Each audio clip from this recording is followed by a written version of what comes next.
Hello साथियों, मैं सौरभ कुमार सिंह और शिक्षक बहाली के मुद्दे पर लगातार जो शिक्षक अभ्यर्थी हैं जिन्होंने प्रथम फेज के बहाली में हिस्सा लिया और उनका रिजल्ट अभी तक पेंडिंग है। कहने का मतलब है कि पूरक परिणाम की मांग को लेकर जिस तरह की चीज़ें हो रही हैं उस सब को लेकर आप सबको पता है कि कल एक महत्वपूर्ण बैठक, कल एक आंदोलन की शुरुआत उसको कह सकते हैं आप 25 तारीख यानी 25 दिसंबर 2023 सभी को गर्दनी बाग धरना स्थल पर मौजूद होना है। इसलिए आपको हम सूचित कर दें कि जिसके मन में जो सवाल है कि क्या होगा, आगे नहीं होने वाला है, जैसा कि बीपीएससी चेयरमैन ने भी प्रेस कॉन्फ्रेंस के माध्यम से कहा था कि जो चैप्टर है प्रथम फेज की बहाली में वो क्लोज हो गया है। तो क्लोज होने का मतलब, और एक बात आप ध्यान में दीजिए, क्लोज होने का मतलब ये नहीं हुआ। अब आपके मन में सवाल है सिर्फ परीक्षा देने के अंतराल में और परीक्षा देने के बाद कई लोगों के बाद भी ये हो गया कि मेरा जो है कट ऑफ तो पार है या डेट ऑफ बर्थ के कारण हम छूट गए हैं। तो सबको पता है कि अभी भी 23,000 से ज़्यादा पोस्ट खाली हैं और सिर्फ पीआरटी में बात की जाए 1 to 5 में तो उसके पोस्ट जो है 12-13 हज़ार से ज़्यादा खाली हैं। तो सीधे सीधे आप समझ लीजिए कि जो सीटों का खेल है, जो शिक्षा विभाग और बीपीएससी ने जो सीटों को बचाकर और उसके बाद तीसरे फेज की बहाली में ले जाने की बात वो कर रहे हैं, तो आप एक बात जान लीजिए कि जो वेटिंग लिस्ट के प्रावधान है जिस पर डॉक्यूमेंट का वेरिफिकेशन हुआ ही नहीं, उन्हीं के शब्दों में जैसा कि बीपीएससी चेयरमैन ने कहा था कि हम ड्रॉप आउट को बाहर करेंगे, मल्टीपल रिजल्ट जो लिया है, जैसे किसी का रिजल्ट कई जगहों पर हुआ, ज्वाइन तो कहीं एक जगह करेगा तो 2-3 पोस्ट तो खाली हो गए, तो उनका रिजल्ट जो है हम इसमें सब फाइनल करेंगे, उसका रिजल्ट को ऐड करेंगे और फर्जीवाड़े तरीके से हजारों फर्जी प्रमाण पत्र के आधार पर जिन्होंने ज्वाइनिंग ली है उस सभी को हम जो है सो सप्लीमेंट्री रिजल्ट में ऐड करेंगे। आदि आदि कई चीज़ें हो गई। तो अब तो बात से क्लियर हो गया कि वो अपनी बातों से मुकर गए। अब आपके मन में सवाल है कि क्या होगा। हम कई अभ्यर्थियों से लगातार मैसेज कॉल कर रहे हैं, सिर्फ डॉक्यूमेंट भेजते हैं। अगर आपके मन में सवाल है कि आगे ही बढ़ना है, प्रोटेस्ट जब कुछ नहीं होने वाला है, लेकिन अंतिम एक प्रोटेस्ट की ज़रूरत है और जोरदार आंदोलन की ज़रूरत अगर नहीं है रहती तो हम आज आपके सामने या आपको लेकर हम इस तरह की चीज़ों से बिल्कुल नहीं बोलते। तो आपके मन में जो सवाल है उस सवाल का जवाब है कि एक जोरदार आंदोलन की ज़रूरत को लेकर काफ़ी संख्या में छात्र और शिक्षक अभ्यर्थी जो हैं वहाँ मौजूद होंगे और अपनी बातों को बुलंद करेंगे सरकार के समक्ष, विभाग के समक्ष। जो चीज़ें हैं वो निश्चित रूप से जाएगी प्रेस के माध्यम से।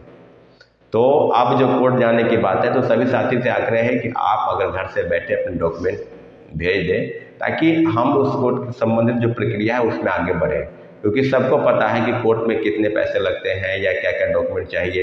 या हम कई बार आपको बताए हैं, साथी कई लोग हैं वो भेज भी रहे हैं।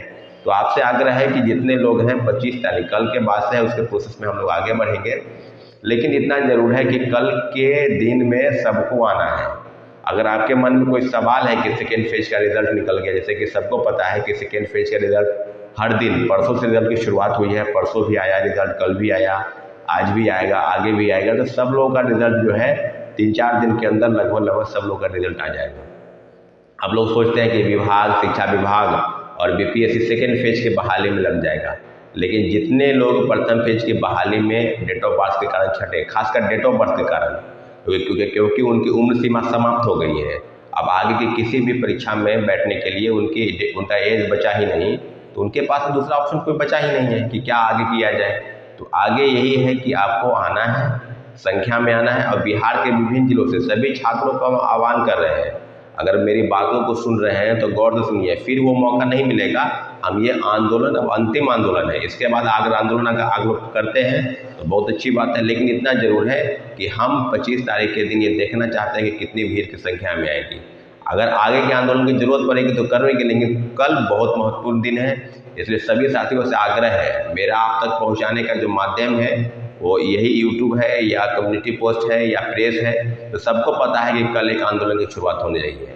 आगे की चीज़ें क्या होगी नहीं होगी हम बैठक में तय करेंगे, लेकिन इतना जरूरी कि जो लोग घर पर बैठकर मेरी बातों को सुन रहे हैं प्लीज़ डॉक्यूमेंट अपना जो है वो भेज दे, सेंड कर दे। आधार कार्ड, एडमिट कार्ड, टीआरई उनका स्कोर कार्ड, सीटेट, डीएलएड या एसटीईटी का जिनके पास जो सर्टिफिकेट है कोई एक, ये चारों डॉक्यूमेंट जो है आप मेरे नंबर पर भेजें और आगे की चीज़ों पर हम बात करेंगे। लेकिन सप्लीमेंट्री रिजल्ट की मांग हमारी बिल्कुल जायज़ है। अभी भी शिक्षा विभाग और बीपीएससी की तरफ से जो पूरक परिणाम की सीट है अभी भी वो बचा के रखना चाहते हैं। तो सारी चीज़ों पर हम अपनी लड़ाई को जारी रखेंगे।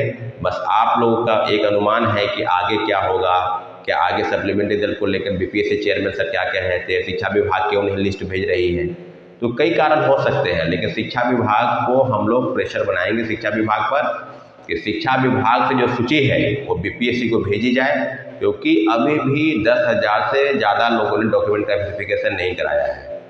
और सब चीज़ों पर अगर बात किया जाए तो आप समझ लीजिए कि हमारी मांगे बिल्कुल जायज़ है। एक तरफ से बीपीएससी अगर कह रही है सेकेंड फेज की बहाली में भी काफ़ी परिणाम आए और काफ़ी लोगों के साथ जो समस्याएं हो रही है, तो वो समाधान के लिए कहाँ जाएंगे, बीपीएससी जाएंगे। जाहिर सी बात है, जा भी रहे हैं लोग।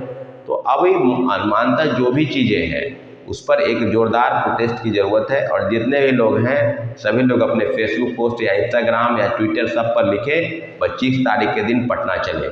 25 तारीख के दिन हम लोग पटना आएँ और आप लोग अपनी बातों को सरकार के समक्ष रखने का प्रयास करेंगे। साथियों, मिलेंगे अगले अपडेट के लिए, लेकिन इतना जरूर है कि आपकी बातें आपको अगर संख्या में आप रहते हैं तो इस आंदोलन पर काफ़ी असर पड़ने वाला है। इसलिए संख्या के सभी लोगों से आग्रह है कि अपने आंदोलन को तेज कीजिए और जो सप्लीमेंट्री रिजल्ट की मांग को लेकर जो चीज़ें हैं उसको आगे बढ़ाने की ज़रूरत है। ठीक है, धन्यवाद, जय हिंद।